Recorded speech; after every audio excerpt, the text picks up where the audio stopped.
Hello,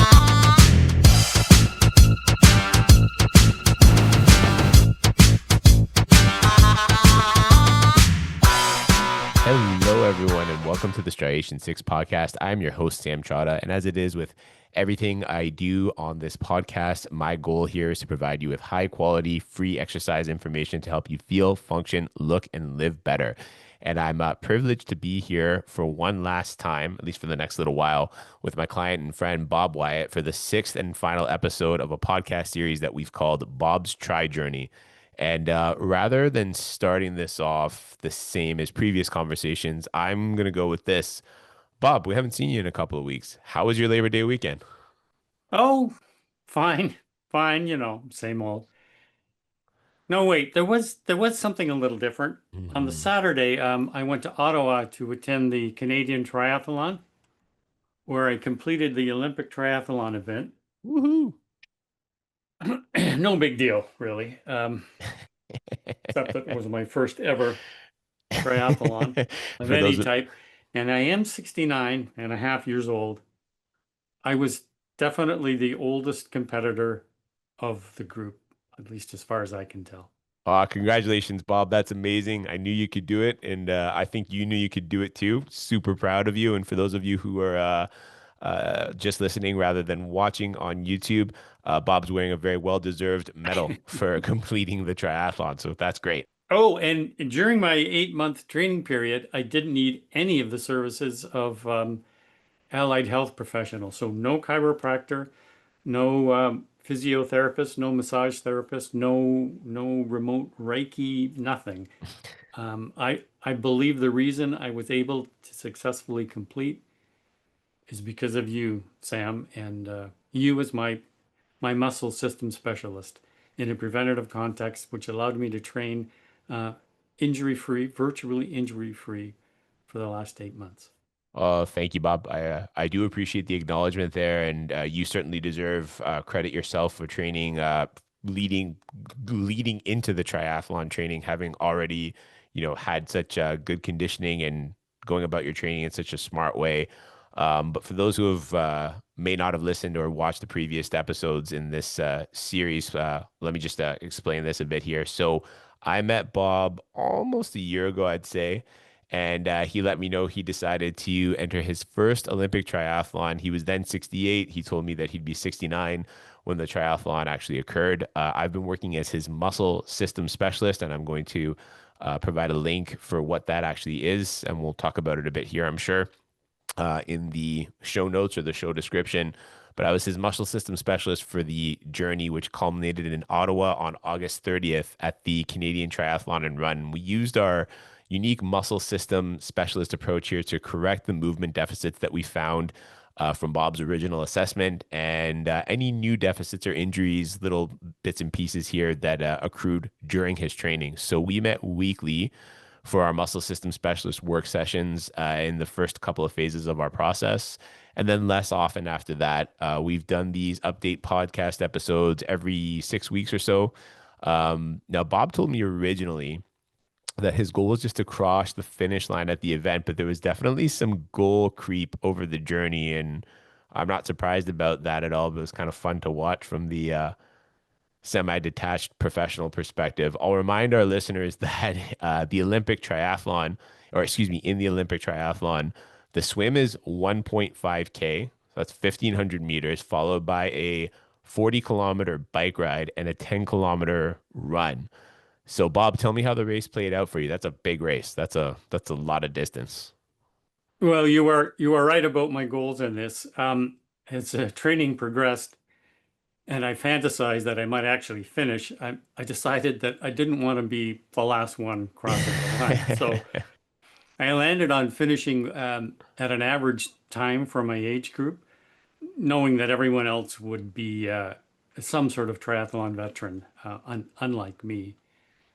Swimming is my weakest discipline of the three. And at your direction, Sam, I had to relearn how to swim just to go the distance in a pool. It was total immersion in the total immersion technique. And that was with your Cato the pool boy tutor, right? Right, OJ. I finally disassociated myself from him. Anyway, nothing prepares you for your first triathlon swim, no matter what you're told or read about. It's the first segment. So everyone is fresh, they're twitchy, they're anxious.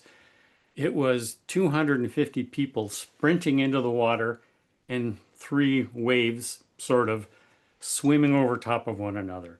Um, so you're hitting someone and being hit with basically every stroke. Right. It's a frenzy, and everyone's getting mouthfuls of water. No one's being vicious. It's just that they don't. No one really cares about anyone else in trying to achieve their big goal here. At least that's the way it is in the first 500 meters, I'd say. It's a bit like um, what John Krakauer described in his book about climbing Mount Everest. That's called Into Thin Air. Um, in the death zone, as he calls it, above 8,000 meters, climbers are sometimes stepping over dying fellow climbers to get to the top. So Mount Everest is this collection of frozen bodies. They just stay there and accumulate. That got dark real quick. That's a rather unsettling analogy. Can we lighten it up a bit? It's a fitness show. Well, Can we lighten things up a bit here? right. Okay. So the strange thing is that in every other aspect of a triathlon event, participants are super generous and friendly and helpful in every way. So maybe a better analogy is what happens to Danny Roja in Ted Lasso. This might help you remember the episode. He's the most generous and friendly of characters on the team, except when he plays for his own country in a friendly match against his AFC Richmond teammates. And it's especially difficult for the hapless Canadian in that. So, anyway, maybe that's the better analogy, which is a little lighter. Fair enough. I'll take it. I'll take anything with Ted Lasso. That's great. That's great. So despite more than one moment of doubt and fear, I did get through the swim in a slow 40 minutes, then on to a good 40K bike ride where I, of course, overexerted myself trying to make up for the slow swim time. So that was followed by the longest, hardest, slowest 10K run I've ever done. And I assume that's because I've never run after the exertion of a triathlon swim and bike ride before. But I ended up with a total time of 3 hours, 23 minutes below my self-inflicted target of 3.5 hours or upper Hey, end good target. job. Nicely done. Got third place in my tiny little age group, although I will say at least one of my cohorts was competing while pushing along, one of those IV rolling stands. Actually, all joking aside, I witnessed one triathlete competing with a prosthetic leg, Oh, cool. which makes my achievement seem trivial by comparison because I have to say, being healthy older is not a disability. That man was inspiring. Yeah, that's got to be an inspiring thing. So Bob's journey took 8 months to complete. And I feel like we covered a lot of ground in our assessments and our MSS work sessions and these podcasts. I don't mean literal ground in water. Ha ha ha. We talked a lot about fitness, exercise, and life. And I have to say, it was a journey for me as well. Just given that you're working with you as a client was such a different experience than I typically have with my clients. If you listen to previous episodes of this series, you've probably heard me say that the kinds of clients I typically work with are less able-bodied than they'd like to be. They're typically at some sort of deficit, experiencing some sort of pain. They can't even approach the kind of things that the kinds of activities that Bob would have had to approach for his triathlon, at least not without an immense amount of relative difficulty. Were they not in so much pain? So it was a journey for me using this tool, this muscle system specialist work tool, as a preventive asset rather than a reactive asset to someone's uh, decreased ability. but we can talk about that in a little bit. Would you mind sharing what you learned from your journey, Bob? I learned once again that you shouldn't let fear of failure prevent you from achieving your goals in life, be they big or small. You can defeat your fear by preparing yourself well, um, learning and training with some reasonable runway, some time, um, is the way to defeat that fear. Most of us are capable of more than we think. And as I say, I mean, that's a lesson that you learn a few times in your life. For all you youngsters out there, I will say seize the day, but do it today. You never know what tomorrow will bring or will take away. So do it now. And on a slightly less philosophical note, I also learned your muscle system specialist approach works wonders in the preventative context. I already knew it works brilliantly in a recovery context based on my friend's experience with you, Sam. Hmm. But using MSS, injury never stopped my training, and my training never took over my life. I like that the foundation of it is isometrics, which has proven its benefits for over 100 years. Great to see that you and Striation 6 are at the forefront of this new recovery and preventative modality in Canada. Your turn, Sam. What did Oh you man. learn? I think the thing that stands out the most is just how amazing the human body, not just the muscle system, but the whole system is and can be. And that we've got this one mainframe computer giving and receiving internal stimuli and external stimuli, respectively.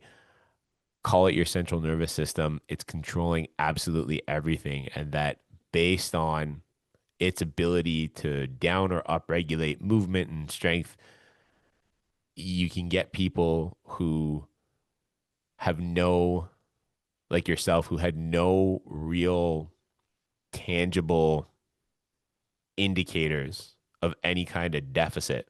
You're able to do essentially whatever you wanted to do. And when we search a little bit, we find actually there are some things here that are really sort of outstanding that we should probably button up.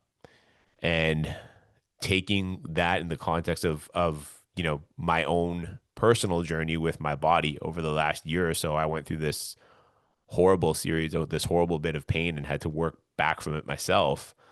Um, you know, seeing pain for what it is, when does the check engine light actually go on in the body? Is it when you start to feel the pain? Is it when you start to feel negative sensations that precede what we would typically call pain? What's the difference between, oh, it's not a, you hear people say things like, oh, it's not a pain, it's just an ache, or yeah, I can move this shoulder fine, just not as well as the other one. And we sort of explain these things away. If we're not debilitated, we don't see them as injuries or we don't see them as things to address. And I think what uh stands out to me the most is that even in physically high performing individuals such as yourself, I mean, what you did was nothing short of amazing. And the way you approached the training was really methodical and quite cool. It required a lot of volume. So even with quite high performing individuals such as yourself, there are still things that need to be addressed. And that doesn't necessitate being obsessive or preoccupied or worried in any way about the little deficits in your body. It only suggests to me that there's some merit in just having a look and seeing what you can do to optimize your body's movement. I don't know. That was a mouthful. I hope that stacks up. The human body is amazing, Sam. You're right. It's a blessing to be alive and healthy. Well, I think that's for what we do in these Bob's Try Journey podcasts. That's probably a good place to cap it. So with that, I'd like to thank you for your commitment to the muscle system work process and just for being exemplary in your approach to in your approach to how you trained for, prepared for this triathlon. Some people set big goals like that, 8 months, 12 months in advance, and then just kind of set it and forget it. And then it's a month before the race and they go, oh God, I better do something. And, not to judge anyone, but I think the way you went about it so methodically and retuning your swimming, it was really cool to watch fitness enthusiast perspective and from an exercise professional perspective. And thank you for these podcasts as well. It's been a lot of fun. Seems appropriate. My side of the conversation to close this series with my clearly less than stellar Danny Rojas impression. So, Love that guy. I can't talk as fast or even think as fast as him. But anyway. Sam, along with Bob, I too will be your MSS evangelista to the world. The MSS muchacho. And coach, if I happen to be in Ted Lasso season 4, and I cannot tell you if that will be, I will try to sneak in a line about you and MSS. Or maybe in my acceptance speech at the Emmys, because the world needs to know. As I always say, Sam, movement is life. And as you always say, coach, life is movement. Adios, amigo. I like the impression. Thanks, Bob. Appreciate it.